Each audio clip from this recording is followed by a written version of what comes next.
All right, Romans chapter 9. Let's get back into it. Romans chapter 9. Appreciate Pastor Aaron filling in last week. Thank you for your prayers for the trip. We had a great time with the college students and 3 colleges in 4 days, and I'm still feeling it.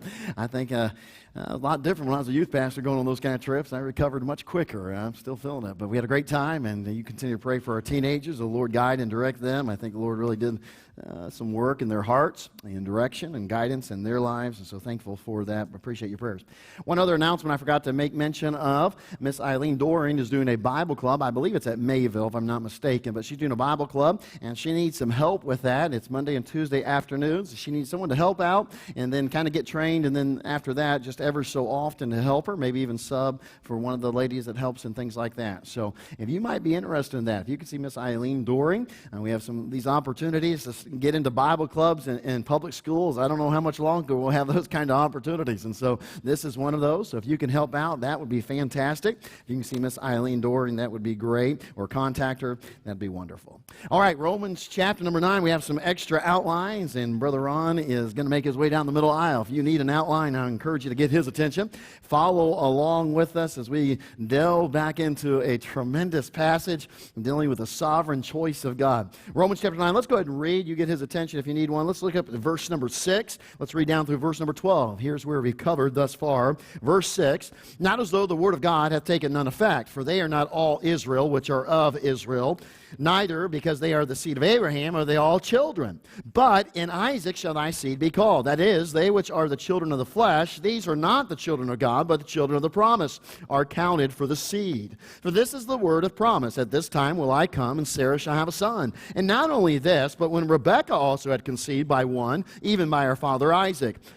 Parenthetical statement, for the children being not yet born, neither having done any good or evil, that the purpose of God, according to election, might stand, not of works, but of him that calleth. Verse 12, it was said unto her, the elder shall serve the younger. All right, so that's kind of where we left off. We've gone quickly through our outline, and we'll zip through it. You see it here at the top. We've looked at Roman numeral 1, Israel's privileged past. Then we looked at their partitioned past, and this separation of the seed of Abraham.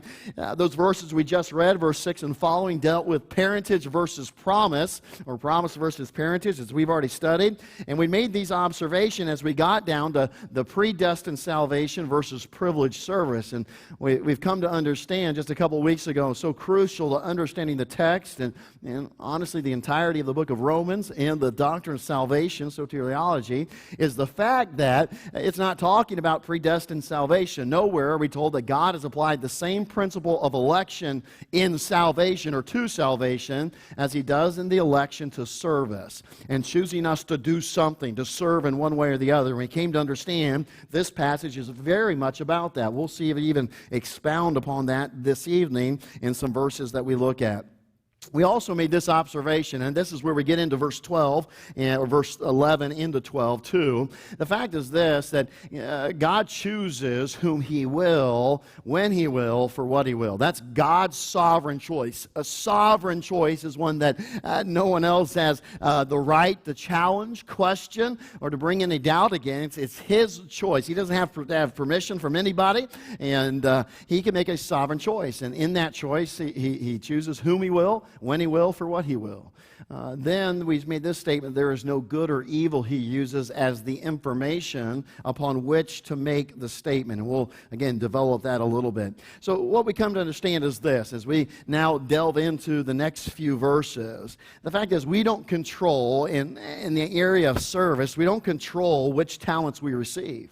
We don't control how many gifts and talents that we have. We don't control what area of ministry God has called us to, but we did understand this, and the takeaway from 2 weeks ago, we do control if we are that faithful steward in all that he's given us. That's where it comes down now to my level. This is the practicality of it. God chooses whom he will, to gift who he will, for service in different positions. Now my responsibility is to be the faithful steward of all that he has given me to what he has called me to do. That's my job, my responsibility, and that's my focus. God is a God that makes sovereign choices. We get that. He chose Jacob and his descendants as his choice servants, while Esau was relegated to serving his younger brother. So God chose Jacob and and Isaac and those to serve him. And he said, okay, Esau, you and your descendants are going to serve the older. And we understand that. But in his sovereign choices, they're made in the area of privileged service, not predestined salvation. In other words, it's not based on character or conduct.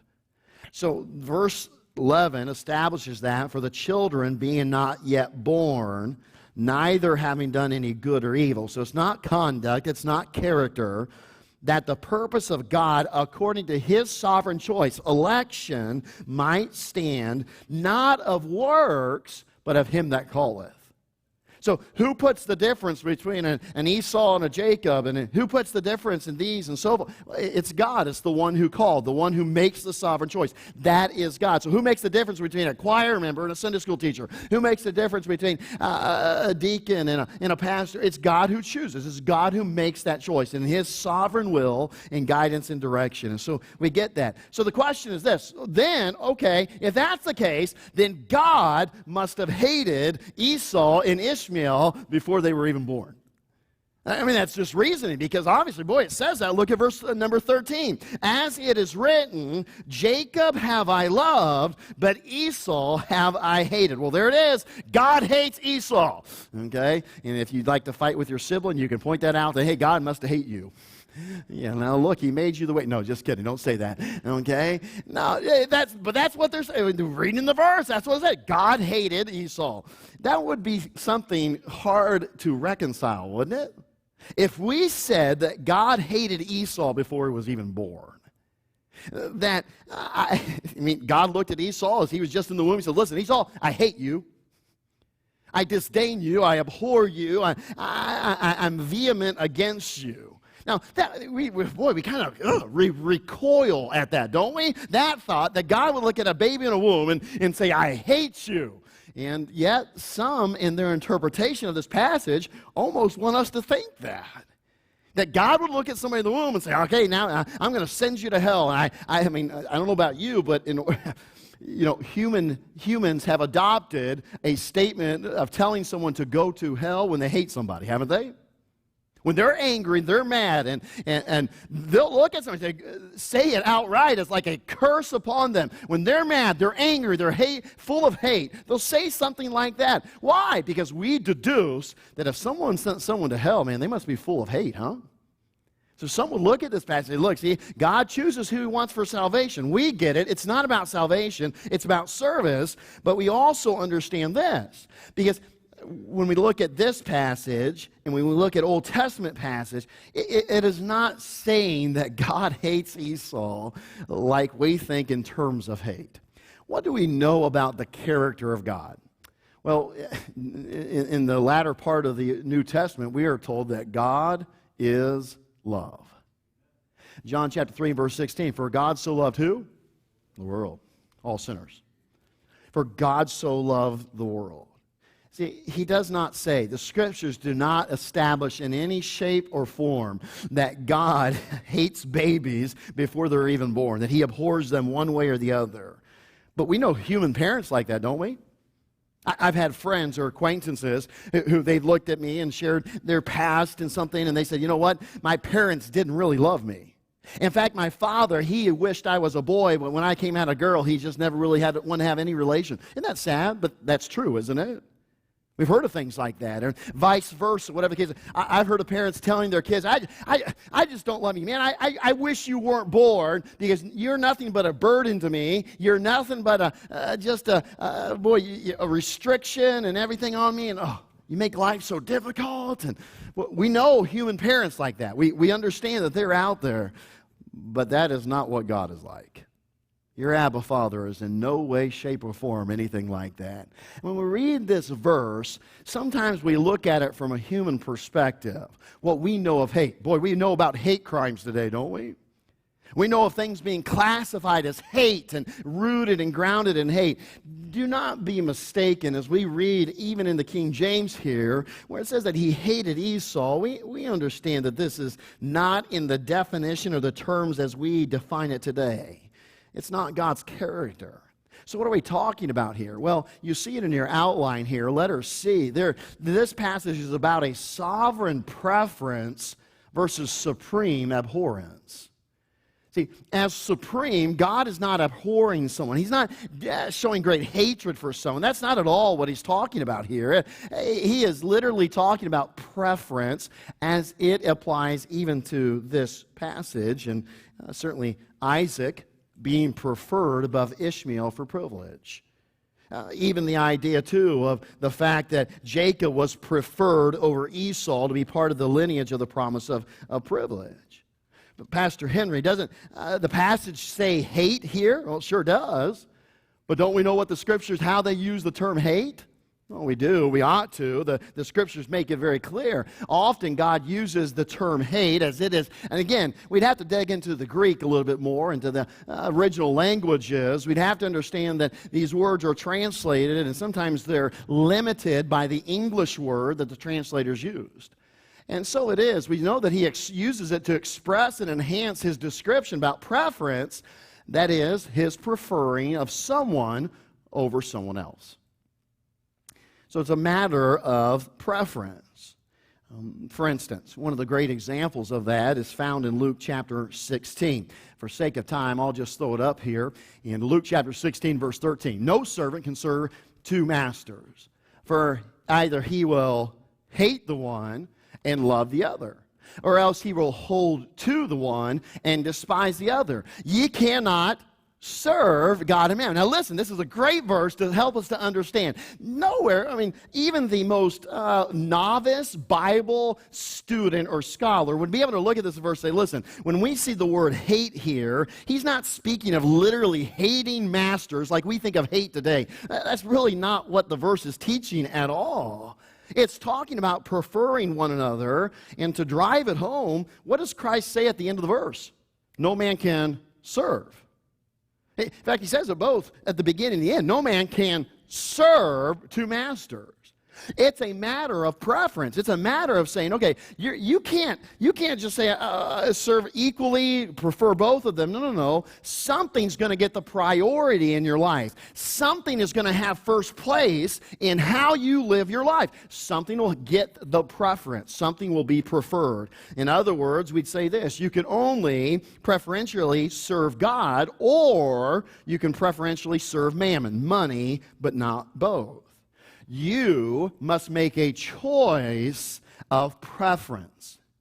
See, tonight, you've made a choice. Either you're going to live your life unto money and wealth and possessions, and you have preferred it, much like God preferred Isaac over Ishmael, much like God preferred Jacob over Esau. The fact is, it is a matter of preference, and the idea is priority. Now, God develops it. Jesus Christ develops it more. We don't want to use just one passage as a substantiation passage. So let's look at another one. Luke chapter 14. Notice it, 14 verse 26. If any man come to me and hate not his father and mother and wife and children and brethren and sisters, he covered the whole family tree, didn't he? It seems like. Yea, in his own life also, he cannot be my disciple. Oh man, same Greek word in all three passages, whether Romans chapter 9, Luke 16, or Luke 14. Can I tell you right now, when I went into the ministry, I didn't go to mom and dad, okay, God's called me, I hate you. That probably wouldn't have gone over well. They didn't do that. Hey, when you came to get saved, you didn't go home and you didn't say, hey, Mom, Dad, I've chosen to trust Christ and I'm going to get baptized, which means I'm deciding to follow him with the rest of my life. So Mom and Dad, I hate you.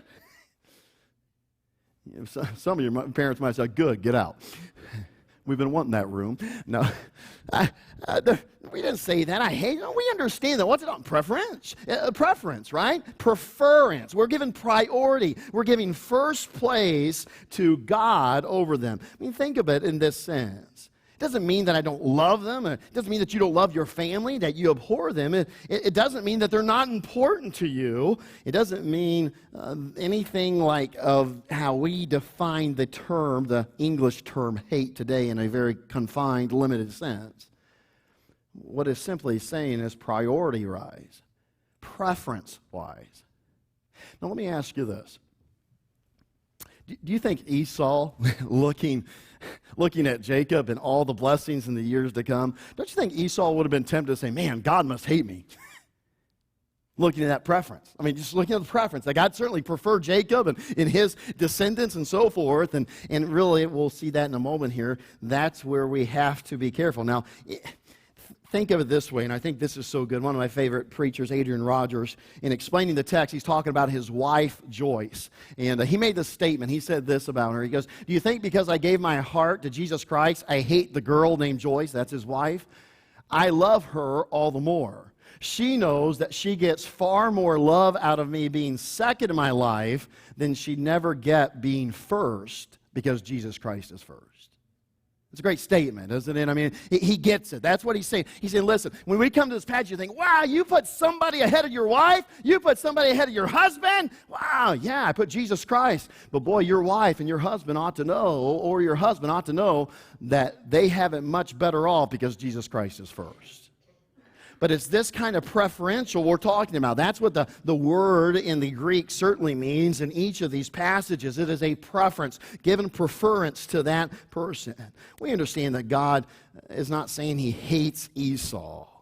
It's the differentiation of promise and parentage. We've seen it already play out in this passage. Those of the bloodline of Abraham are not all Jews, and those who are all Jews are not of the faith lineage of Abraham. It gives us the explanation of God's sovereign choice and election within the realm of privileged service and preference, while eliminating the supposed proof for predestined salvation. Gets rid of it. As we come to understand the passage, it clearly explains that God's choice is in privileged service. It's not about abhorrence or hate. It's just simply a preference. And then it gives clarity to the workings of God in our lives, and certainly even here at the nation of Israel. Paul anticipated the human response. Look at verse 14. What shall we say then? Is there unrighteousness with God? God forbid. So he anticipated you and I saying, that's not fair. That's not fair, right? God, you made this choice, and that's not fair. He anticipated. What's interesting is this. Paul, in verse 13, and I don't mean to go back, but I want you to understand this. Some of you will see it there. When Paul writes, Jacob have I loved, but Esau have I hated, it also helps to understand the Old Testament context. He's quoting out of Malachi. In Malachi chapter 1, verses 2, and the first part of verse 3 is what we have quoted here. I have loved you, saith the Lord, yet ye say, wherein hast thou loved us? Was not Esau Jacob's brother? And the Lord said, yet I loved Jacob, and I hated Esau. Now, what's interesting is you go and you were to read Malachi there and understand the context of both chapter 1 and the following chapters. He is not speaking of the individuals, Jacob and Esau. You know who he's speaking of? The nations. In fact, he's literally speaking of the Edomites who came from Esau, and certainly the Israelites who came from Jacob. So we see now, I want you to understand this. Now get this, don't miss this tonight. God's sovereign choices operate both individually and nationally. As he speaks of Israel and Edom, there's no doubt that God preferred Israel. Now let me ask you this. Did Israel live in a way that they really deserved God's preference? No way. If anything, we look at Israel and say, wow, God sure was merciful and gracious. He still preferred them. He still gave them preference, and that's an amazing thought. But it happens both individually and nationally. Could I submit to you tonight, in light of this text, I would submit to you that I believe there are some nations that have been preferentially treated by God by choices that he's made. I would have to submit to you that I believe both England and the United States of America have enjoyed some of the blessing through the sovereign choices of God. We have had an unprecedented exposure to the Word of God. Do you realize that from our beginning, that literally this book has been quoted, it's been taught, it has been preached more in this land than I do believe in any other land in its entirety. Now, we might say, well, Israel preached a lot. I get that, but you know what they left out? The New Testament. The New Covenant. So in its entirety, I have to say the U.S., and before that, England was certainly a close second, if not tied. But the fact is this, we have been privileged as a nation. We have enjoyed preference, and I understand sometimes that's in reference or in response to obedience or pursuing God, but the fact is this, who makes the sovereign choice? God does. So America has enjoyed what America has enjoyed in our founding and in our spiritual influences and our godly forefathers from George Washington to others. Boy, we've enjoyed that, and it's all to the glory of God. It's all to His glory. We've been blessed, and so is England. Can I also say this? I think it's amazing. As you go back and look at history, probably the two nations that have sent out the most missionaries are England and the United States. So we've had a privileged place of service, much like Jacob, this idea of service. We as a nation have enjoyed a privileged position to serve God. I think it's pretty amazing, don't you, that our nation has been able to send out so many missionaries? To evangelize the world. I think that's great. That's fantastic. Now, we look at America and some of the things it's done in the past. We certainly have not always been deserving of that, but I sure am thankful that God has chosen to bless us. So understand this is both individually and nationally. It doesn't have to do with salvation, and it doesn't mean all Americans or all English are saved, and nothing like that. Nor am I equating America with Israel. Don't say that either. I'm just merely pointing out that God's sovereign expressions of mercy and blessing to some is part and parcel for the will of God throughout the ages, and it does not mean God hates some people. So we don't look at Spain, we don't look at China, and we say, oh, look at America, it's so blessed. And boy, God must hate China. God must hate those countries. No, that's not at all it. We just ought to be thankful for how God has blessed us. His sovereign choice. And my friend, I'm thankful to be an American, certainly, but the reason I'm thankful to be American because God has blessed America. America is not inherently great. So I'm an American. I love America. I'm born American. I'm as American a mutt as anybody else. But America is not America that we revere and love because of anything inherent to America. America is America because God has allowed it to be blessed. Okay? So let's not forget that. Reality is this, though. Does God love the Chinese? Yeah. God loves the Chinese and the Japanese. God loves the Indians in India. And God, you name the nation, the Spaniards in Spain. He loves them. Now, they may not have enjoyed the preferential treatment in a sense. We get that. But it does not mean God hates some and He loves, as some would errantly interpret this passage. Let me put it this way.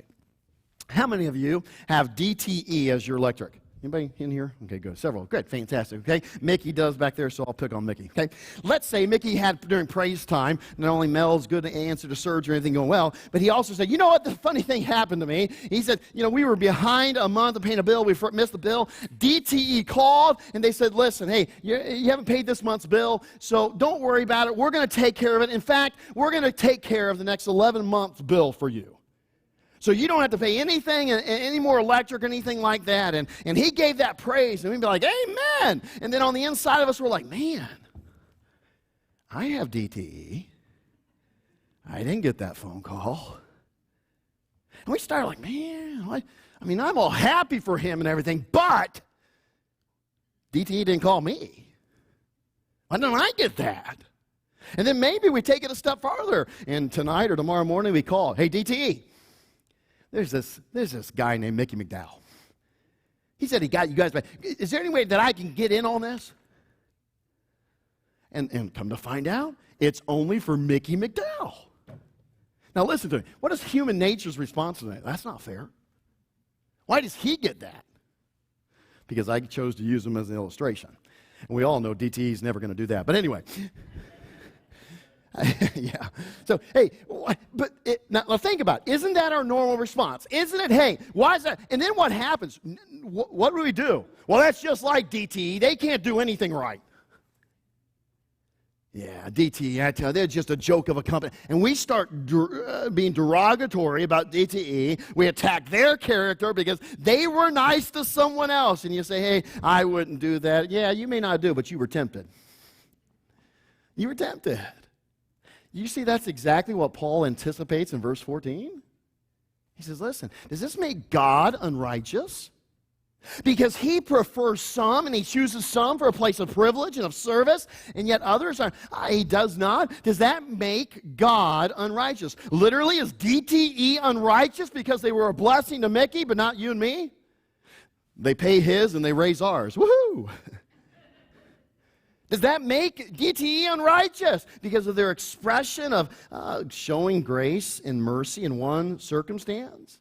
Well, literally, that's what Paul's addressing here. See, the fact is this. Now, don't miss it.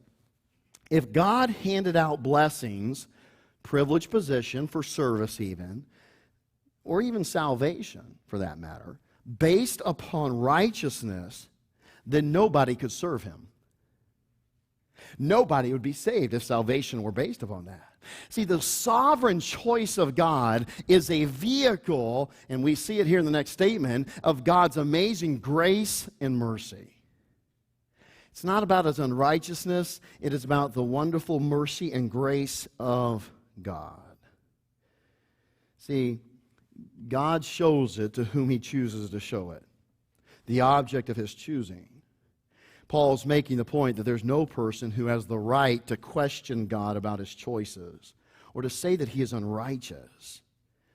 Especially a God who's already promised that all things are going to work together for good, that he wants the best for each person, that his doings, his work, his will is beyond our understanding and comprehension and our knowledge. Look at verse 15, and we'll have to bring it to a close because if we open up the next statement or next part, we'll probably go too long. So look at verse 15. For he saith to Moses, I will have mercy on whom I will have mercy, and I will have compassion on whom I will have compassion. The great privilege of the sovereign choice of God. Now listen to me, okay? You and I are fallible. We can make choices of showing mercy and compassion and so forth, and certainly we do. But even in our decisions of showing mercy and compassion, you realize sometimes we get it wrong? But God never does.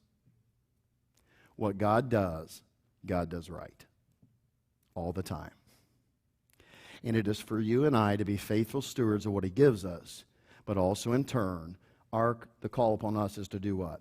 Trust him. Trust his sovereign choices, trust his omniscience, trust the promises that he's given us. Next week, we're going to get into it, and it's a tremendous next section when he gives illustrations of verse 15 in action. From the Old Testament, he goes back and looks at Moses, he looks at Israel, he looks at Pharaoh, and he says, okay, let me show you how this plays out. Let me demonstrate it. Paul says, from your history, our history, let me show you how this plays out in the lives of our forefathers and people we know. And I think it's a crucial part